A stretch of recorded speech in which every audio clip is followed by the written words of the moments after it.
টাকার বিপরীতে ডলারের দাম লাফিয়ে লাফিয়ে বাড়তে থাকায় সমস্যায় পড়ছেন ব্যবসায়ীরা।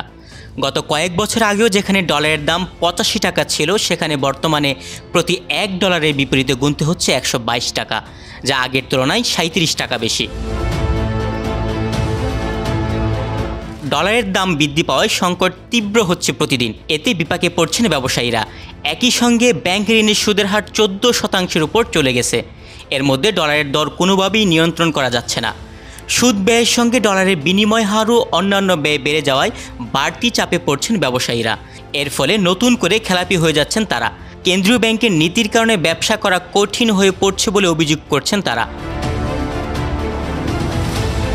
বর্তমানে ব্যবসায়ীদের সবচেয়ে বড় সমস্যা ডলার সংকট। এ কারণে এলসি খোলা কঠিন হয়ে যাচ্ছে। ডলারের বাড়তি মূল্য গুনতে হওয়ায় সামগ্রিক ব্যবসায় প্রভাব পড়ছে। ফলে ব্যাংক ঋণের কিস্তি শোধ করতে বিলম্ব হচ্ছে। এতে অনেকে খেলাপি হয়ে পড়ছেন। এই অচল অবস্থা রোধে ব্যবসায়ীদের বিশেষ সুবিধা দেওয়া উচিত বলে মনে করছেন সংশ্লিষ্টরা। দেশের বড়, মাঝারি কিংবা ছোট সব খাতের ব্যবসায়ীদের মাঝে উদ্বেগ বাড়ছে বাড়তি সুদ নিয়ে। সেই সাথে মেয়াদোত্তীর্ণ ঋণ বাড়ছে ব্যাংক খাতে।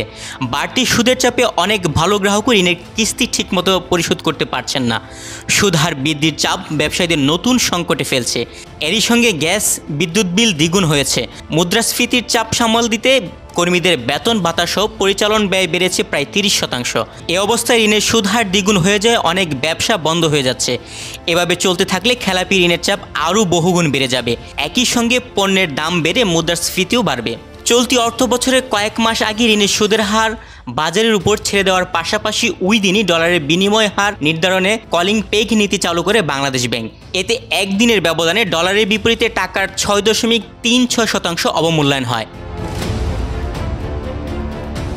ব্যবসায়ীরা জানান, ডলার সংকটের কারণে চাহিদা অনুযায়ী আমদানির এলসিও খুলতে পারছেন না।